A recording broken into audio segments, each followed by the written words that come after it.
নমস্কার, আমি সপ্তর্ষি সামন্ত ব্যারাকপুর থেকে, ব্যারাকপুর রাষ্ট্রীয় উচ্চ বিদ্যালয় থেকে। আজকে আমাদের মূলত দুটো মডেল আমরা এখানে শো করছি। তো আমি প্রথমে মডেল ইন্ট্রোডিউসের দিকে যাচ্ছি।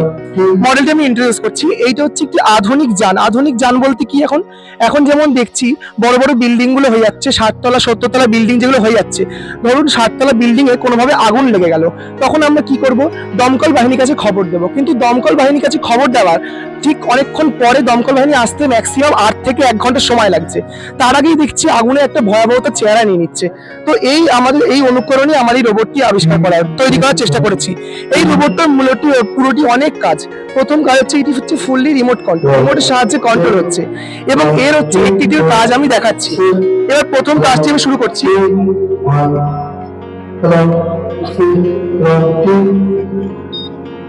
ধরুন আমি দেখাচ্ছি, ধরুন আগুন লেগে গেল কোনোভাবে বিল্ডিং এ।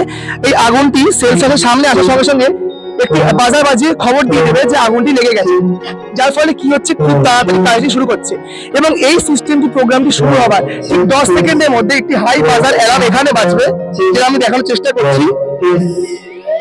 এটি পুরো বিল্ডিং এবং আশেপাশের প্রত্যেকটি বিল্ডিং এ খবর দিয়ে দেবে যে আমাদের বিল্ডিংটি আগুন লেগেছে। সবচেয়ে বড় কথা হচ্ছে, এবার আমাদের প্রাথমিক খবর দেওয়ার কাজটা শেষ হলো। এখানে আমরা ইউজ করছি জিপিএস সিস্টেম, যার মাধ্যমে ধরুন এই ঘটনাস্থল যেখানে আগুন লাগবে, প্রথমেই থানা এবং দমকল বাহিনীর কাছে খবর চলে যাবে যে আমাদের এততলা বিল্ডিং এ এখানে আগুন লেগেছে, যার সাথে তারা খুব তাড়াতাড়ি কাজ শুরু করে দিচ্ছে। এরপরে হচ্ছে প্রাথমিকভাবে খবর দেওয়ার কাজটা শেষ হলো। এবার আমাদের কাজ হচ্ছে রোবটের কাজ। এখানে এবার যখনই আমার দমকল বাহিনীর কাছে এই খবরটা যাবে, সঙ্গে সঙ্গে অটোমেটিক ক্যামেরা এখানে অন হয়ে যাবে, যার সাথে তাদের কাছে ফুটেজ চলে যাবে যে আগুনের ভয়াবহতা কতটা, যার ফলে অনেকটাই দমকল বাহিনীরা সতর্ক হয়ে সেই বুঝে দমকলের ইঞ্জিন এখানে নিয়ে আসতে পারবে। এবার আমি প্রাথমিকভাবে কাজটা দেখাচ্ছি। ধরুন এটা হচ্ছে ঘটনাস্থল যেখানে আগুন লেগে গেছে। আমি কিভাবে নিয়ে গিয়ে আগুনটিকে নেভাবো সেটা আমি দেখাচ্ছি রিমোটের সাহায্যে। প্রথম সুইচ দেওয়ার সঙ্গে সঙ্গে গাড়িটি পাম্পের সুইচ দেওয়ার সঙ্গে সঙ্গে জলের মাধ্যমে আগুনটিকে নেভাবে। পরবর্তীকালে সে এসে আবার নিজ স্থানে দাঁড়িয়ে যাবে। এবার এরকম ফলের মাধ্যমে কি হচ্ছে, এখানে আমরা ইউজ করেছি ফোমিং সিস্টেম, যার সাহায্যে কি হবে, এই ফোমিং সিস্টেমকে অন করার সঙ্গে সঙ্গে রিমোটের মাধ্যমে দেওয়ার সাথে সাথে দ্বারা জলটা দেওয়া নেই, এখানে ফোমও বেরোবে, যার সাথে কি হবে, যদি জলের মাধ্যমে আগুন নাও নেবে, ফোমের মাধ্যমে আগুনটি নিভে যাচ্ছে, যার ফলে খুব তাড়াতাড়ি আমাদের কাজটা শুরু করে দিচ্ছে।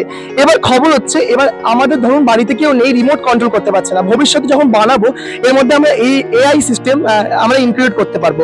এবার তার চেয়েও বড় কথা, ধরুন বাড়িটির মধ্যে আগুন লেগে গেছে, জিপিএস সিস্টেমটি আরেকটি বড় গুণ হচ্ছে, এই বাড়িটির 100 মিটার দূরত্বে যতগুলো ডিভাইস থাকবে, ফোন হোক, ল্যাপটপ হোক, কম্পিউটার হোক, প্রত্যেকটির কাছে একটি করে ফোন যাবে এবং একটি করে মেসেজ যাবে যে আমাদের আগুন লেগেছে, যার ফলে কি হবে, খুব তাড়াতাড়ি কাজটি আমাদের শুরু হয়ে যাচ্ছে। এবার হচ্ছে তার চেয়ে বড় কথা, এখানে আমরা ইউজ করেছি হিউম্যান ডিটেক্টর সেন্সর। ধরুন ঘরের ভেতরে কোনো মানুষ আটকে গেছে, আমরা কিভাবে বুঝবো, অটোমেটিকলি একটি এআই অ্যাপ এখানে আমরা ইউজ করেছি, এটি অন হয়ে যাবে, যেটি অন হওয়ার সঙ্গে সঙ্গে ডিরেক্টিং শুরু করে দেবে। যদি কোনো মানুষ ভেতরে আটকে যায়, অটোমেটিক ডিরেক্ট যাবে, আমাদের এতজন মানুষ আছে বলে দেখাচ্ছে এখানে ডিরেক্ট করছে। আর যদি কোনো মানুষ ভেতরে না আটকে যায়, ওটা পুরো ব্ল্যাঙ্ক থাকবে, যার সাহায্যে আমরা খুব সহজেই জেনে যেতে পারছি যে ভেতরে কোনো মানুষ আটকে পড়েছে কিনা। এবার সবচেয়ে বড় কথা, এরকম একটি রোবট নিয়ে বিগত 2 বছর ধরে ইতালি এবং ফ্রান্স গবেষণা চালাচ্ছে, যার সাহায্যে কি হচ্ছে, এই রোবটটি যারা সফল হচ্ছে, কি তাদের খুব বড় একটি অ্যামাউন্টের ব্যাপার হয়ে যাচ্ছে।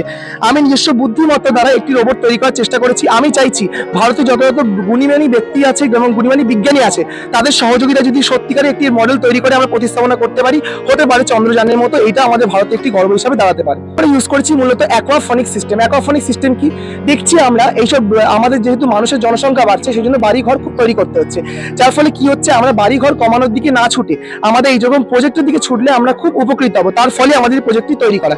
এই প্রজেক্টটি মূলত অনেক কাজ। এটা মেনলি একটি ছোট্ট প্রজেক্টের মাধ্যমে অনেকগুলি চাষ একসঙ্গে সম্ভব হচ্ছে।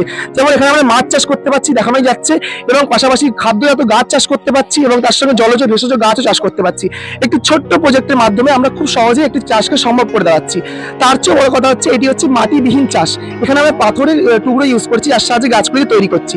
এবার আপনাদের প্রত্যেকের মনে একটি চিন্তা ভাবনা আসতে পারে যে শুধু পাথরের দ্বারা তো গাছ চাষ করা সম্ভব নয়, তাহলে কি করে গাছ খাওয়ার পাচ্ছে। আমরা কি করছি, এই যে মাছটাকে চাষ করছি, তার যে মল মূত্র ত্যাগ করছে, সেইগুলোকে পাম্পের দ্বারা নিয়ে গিয়ে আমরা ছাড়ছি প্রথম চেম্বারে, যার সাথে একটি জৈব সার এখানে উৎপাদন হচ্ছে এবং সেটি গাছ সংগ্রহ করতে পারছে, যার ফলে কি হচ্ছে, সেটি আবার বাকি খাবারটা নিচে চেম্বারে পাঠিয়ে দিচ্ছে, যার ফলে রিসাইক্লিং হিসাবে একটি চাষ সম্ভব হচ্ছে। সবচেয়ে বড় কথা হচ্ছে এইটি সূর্যের আলো যেখানে কম, মানে 50% সূর্যের আলো পৌঁছায়, সেইখানেও এই চাষটি করা সম্ভব। কিভাবে? এখানে আমরা কৃত্রিম আলো ব্যবহার করেছি, কারণ সূর্যের আলো কম পড়লেও এই চাষটি আমরা সম্ভব করে দেখাতে পারছি। এবার কি হচ্ছে, আমরা যদি একটি বড় বড় বিল্ডিং যেগুলো কারখানা বলুন, কলকারখানা, এদের ছাদে যদি 2-1টা করে প্রজেক্ট আমরা ইউজ করতে পারি, একটি ছোট্ট কম খরচের মধ্যে প্রজেক্টের মধ্যে আমরা একই সাথে গাছ উৎপাদন করতে পারছি। আর সবচেয়ে বড় কথা হচ্ছে মানুষের খাদ্যের চাহিদা কমাচ্ছে, এবং তার চেয়ে বড় কথা মাছ উৎপাদন করতে পারছি। সবচেয়ে বড় কথা হচ্ছে অক্সিজেনের লেভেলটা আমরা বাড়াতে পারছি। তার পাশাপাশি হচ্ছে পুরো ভারসাম্যটা আমাদের এখানে হচ্ছে। এইটাই আমাদের পরিকল্পনা। নমস্কার।